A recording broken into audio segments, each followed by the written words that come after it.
Rattenkrieg, the German Sixth Army, didn't call Stalingrad a city. They called it the Rattenkrieg, the War of the Rats. By November 1942, the city of Tsaritsyn, renamed after Joseph Stalin, had ceased to be a collection of buildings. It was a 30-mile-long graveyard of twisted rebar, scorched brick, and frozen mud. The German soldiers who had marched across Europe thought this would be another 3-week campaign. Instead, they found themselves in a place where the front line wasn't measured in miles, but in floorboards. You could hold the kitchen of a house while the Soviets held the basement, and you'd spend 48 hours killing each other over the stairs. Hitler wanted the city for the name, but he needed it for the oil. If the Sixth Army could take Stalingrad, they could cut the Volga, choke Soviet supply lines, and seize the Caucasus oil fields. It was the strategic crown jewel of the Eastern Front. But by the winter of 1942, the crown jewel had become a meat grinder swallowing 20,000 German lives every week. Before we head into the ruins, please like and subscribe to the channel if you enjoy content like this. It helps us keep these deep dives into history coming. Part 1. The hubris of the desk general. The man tasked with holding this nightmare together was General Friedrich Paulus. Paulus was a desk general, a meticulous planner who loved war games, but had never commanded a field army before the 6th. He was a man of routine, known for washing his hands several times a day and wearing gloves to avoid germs.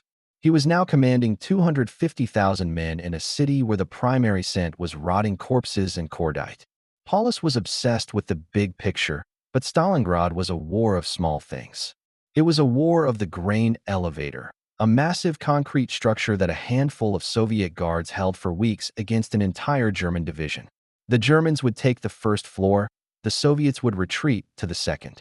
The Germans would blow a hole in the ceiling, the Soviets would drop grenades through the floor.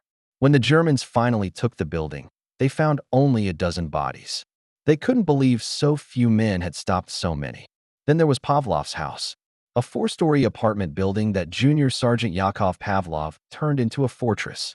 For 60 days, his small platoon held out. They mined the approaches and set up machine guns in the windows. On German maps, that single apartment building was marked as a fortress. They lost more men trying to take Pavlov's house than they did taking Paris. Part 2. The trap snaps. The German high command knew the flanks were weak. To the north and south of Stalingrad, the lines were held by Romanian and Italian troops. These men weren't cowards, but they were equipped with horse-drawn artillery and rifles from the previous century. They didn't have the anti-tank weapons to stop a T-34. Soviet Marshal Georgy Zhukov saw the opening. He didn't want to win a battle. He wanted to delete an entire army from the map.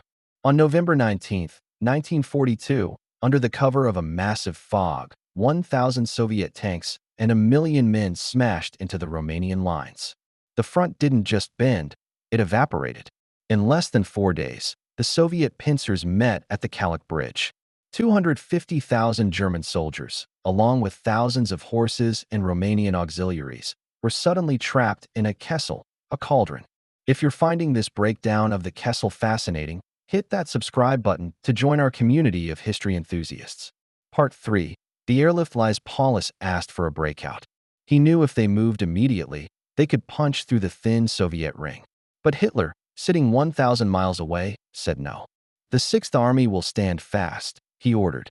He was backed by Hermann Göring, who promised, "I can fly in 500 tons of supplies a day." It was a lie. The Luftwaffe, hampered by Siberian blizzards, averaged less than 100 tons. Some days, only 20. At Potomnik Airfield, the only landing strip inside the pocket, thousands of wounded men lay in the snow, screaming for a seat on a plane that wasn't coming. Instead of bread, planes sometimes dropped morale boosters by mistake. One shipment contained thousands of right-foot-only boots. Another contained millions of prophylactic kits. One plane dropped nothing but bags of marjoram and pepper for food the men didn't even have. Part 4. The psychology of the Kessel. By December, the Sixth Army was eating their horses.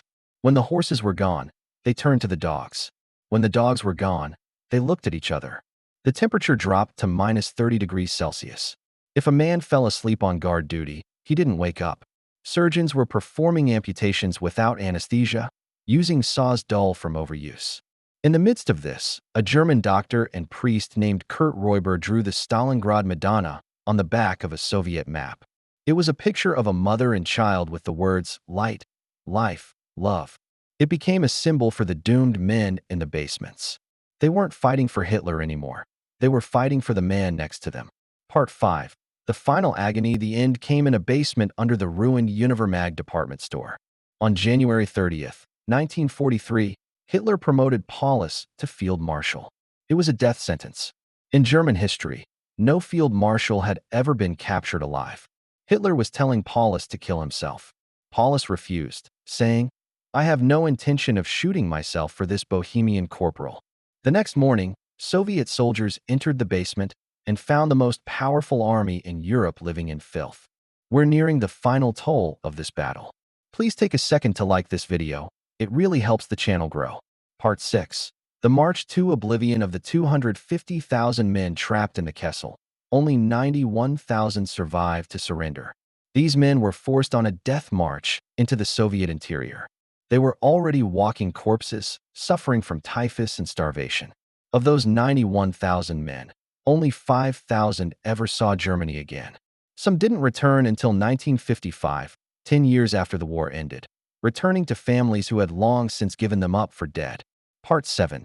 The legacy in the soil. Stalingrad broke the myth of German invincibility. The city, now Volgograd, is built on a giant cemetery. To this day, the spring thaw gives up bones, dog tags, and rusted helmets. The Battle of Stalingrad remains a warning about the cost of hubris. It proves that no matter how advanced your army is, you cannot defeat the combination of a brutal winter and a defender who has nowhere left to retreat. We talk about divisions as blocks of wood, but those arrows on the map were people. When the last plane left, it carried the voices of the dead, letters from men who knew they would never leave that riverbank.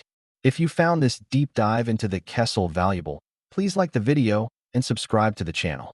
It's the best way to support our research and ensure these stories aren't forgotten by time. What other battles of the Eastern Front should we cover? Let me know in the comments below. Until next time, keep looking at the history behind the headlines. I'm Frontliner, and thank you for watching.